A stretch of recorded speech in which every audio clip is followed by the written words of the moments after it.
Hello Commanders, Rudy Fruity here, and I am bringing you a guide to PR ships in Azur lane.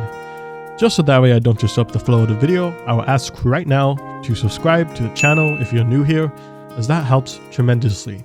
Thank you. So PR ships are characters you can unlock after completing a list of tasks associated with that character. Before I go into greater detail, I should mention that PR ships are what I would call mid to late game content. This is because you will need a variety of ships in your dock and at a high enough level to complete some of the tasks needed for the PR development. So if you're starting out and let's say you haven't even reached past chapter 10, I wouldn't worry much about the PR ships just yet. But I will still give tips later on to help you be better prepared when you are able to really grind for those PR ships. Another thing to mention is that the PR ships are a marathon, not a sprint. You will be working on unlocking each character over a long period of time in the beginning, so try not to get discouraged or burnt out trying to unlock everyone. Once you're at a point where you can casually grind chapter 12 is when you will then begin to unlock ships rather quickly. Anyways, let's discuss in detail what PR ships are and how you get them. Let's look at this image of Hindenburg. You can see on the right there are a list of tasks that need to be done in order to unlock her to be used in combat. You will notice that most of the tasks are locked away. This is because you will need to select a single ship to develop at a time.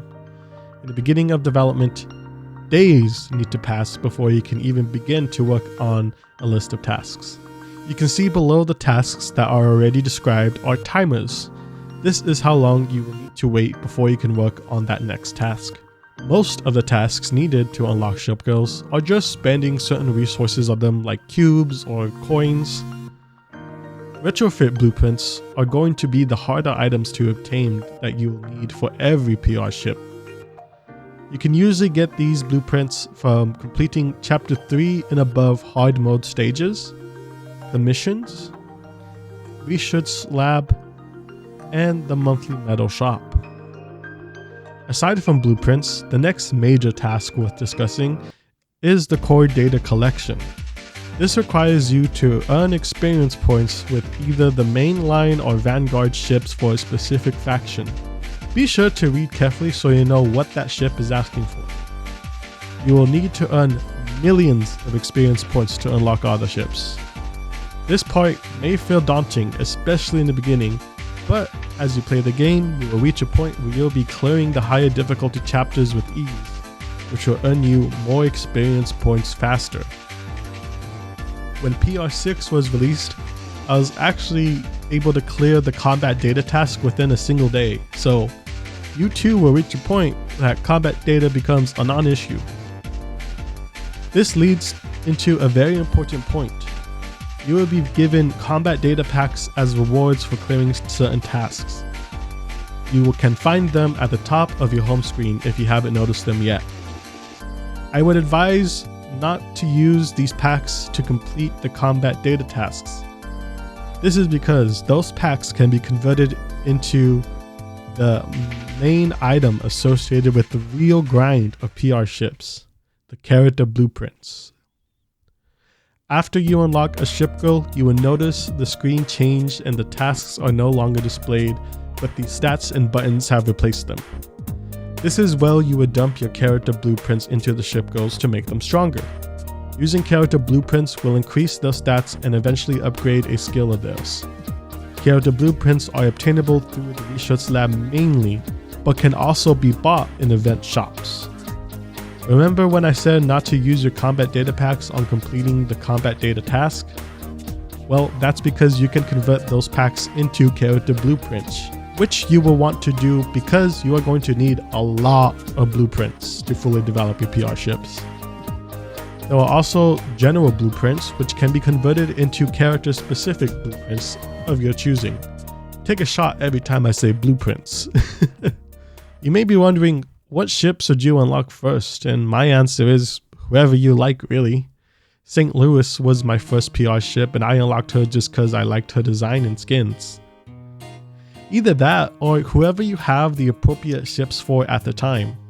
Like, Say a Dragon Emperor event just passed and you cleared the banner, you might have more ships to grind for Harbin than anyone else at the moment.